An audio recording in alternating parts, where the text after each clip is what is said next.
I come from the country of Tanzania, the capital city of Dar es Salaam, and we have lots of tribes there. The tribe that I belong to, 99% of the people are Islamic. As a Muslim, I felt that we're like a chosen people, very unique, a chosen people. And I grew up in a very religious family. I went to an Islamic school when I was a small kid.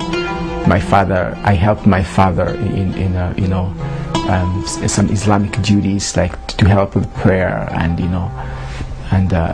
things that needed to be done in the mosque.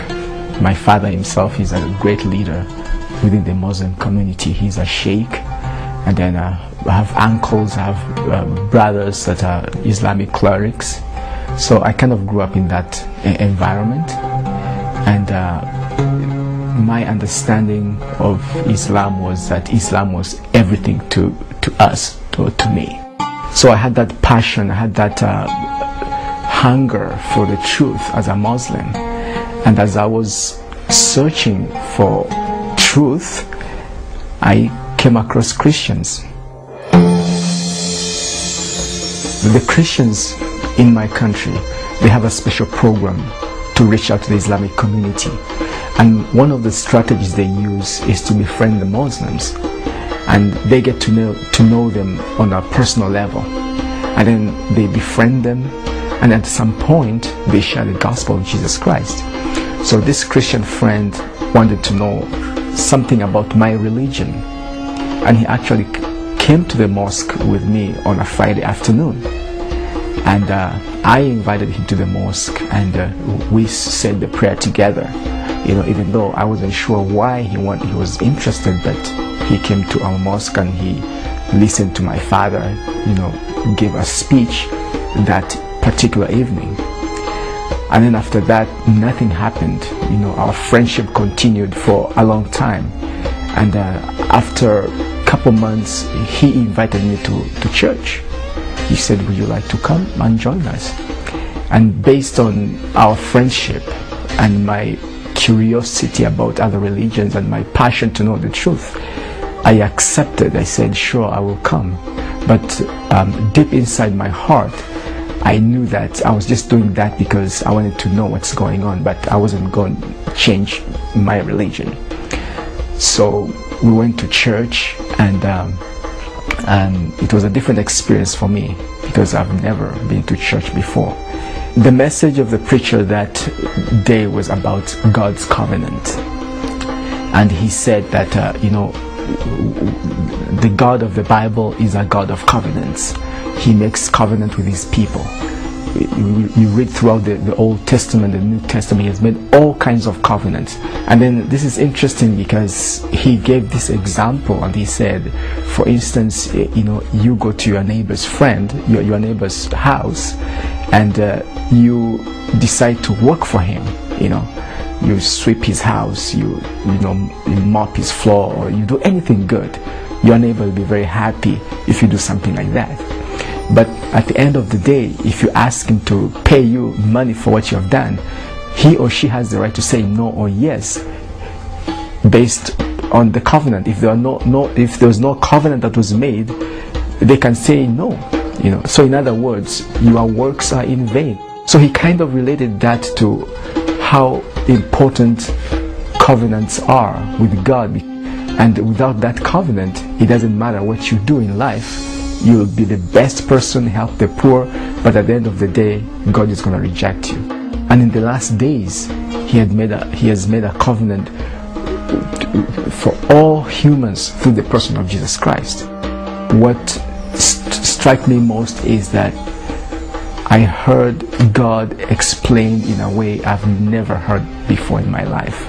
So it's like I had my own way of doing things. I go to the mosque, I hear people share in a certain way, but this was completely new. I've never heard anybody explain God from that perspective. This was different. This was different. And so I was curious, and that's why my friend came in. He was waiting for me to reach that point so that he can share with me the gospel. So he bought me a Bible, and we began to read the scriptures, from book to book, but most of the time we were arguing, exchanging ideas, and he would invite me to church. I'll go to church with him, but I didn't want my people to know, because, I didn't want anybody to find out. So after church, my friend would ask me and say, okay, what didn't you understand in church? And then I'll explain to him, I didn't understand this point. And then we'll engage ourselves in a lengthy discussion. And then it reached a point where, after 10 months, I slowly began to understand the mission of Jesus. Why Jesus and not any other person, And I can say that it was the work of the Spirit, because I didn't know everything, but that understanding of the mission of Jesus Christ began to sink in me, and I knew that I needed to know more about the Messiah. What helped me is that hunger for God was so strong in me as a Muslim in general, because I wanted to be a Muslim cleric. That was my goal. So after Christ was introduced to me, I knew that if life was to be meaningful, I have to believe in this Messiah, based on what my friends explained to me and based on what I read from the scriptures and the discussion that we had together, So I knew that if life was to have meaning, I needed to know this Messiah. And it just happened that it reached a point where I could not resist God anymore. I knew that it's Jesus that I needed. I went to his church again, and after the service, the preacher made an invitation. I raised up my hand, and they prayed for me, and I gave my life to Jesus Christ. That decision changed my life in a sense that I used to make such a big deal out of religion. I did not understand the difference between God as God the Creator and religion as a group of people trying to find God. And before I was taught that God is so big and He's out there, and I pray, I do all kinds of good things, but at the end of the day, we'll see what happens, because that assurance is not there. When I became a Christian, I felt connected with my Creator. I can pray to Him, I can talk to Him, the connection is there.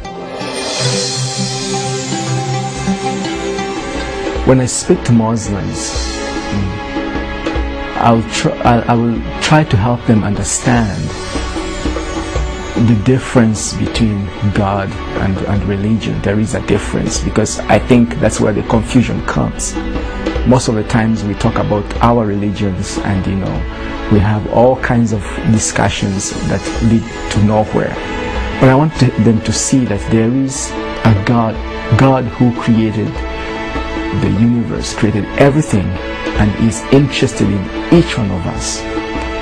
And it does not matter what religious background you come from, what social status you come from, or whether you are rich or poor. He is interested in you, and He wants to make a difference in your life. And a good passage from the Bible that I will share is the Sermon on the Mount. I think it's a good place to start. The Sermon on the Mount, when Jesus Christ was talking, blessed are those who are pure in heart, blessed are those who hunger and thirst for righteousness, for they shall be filled.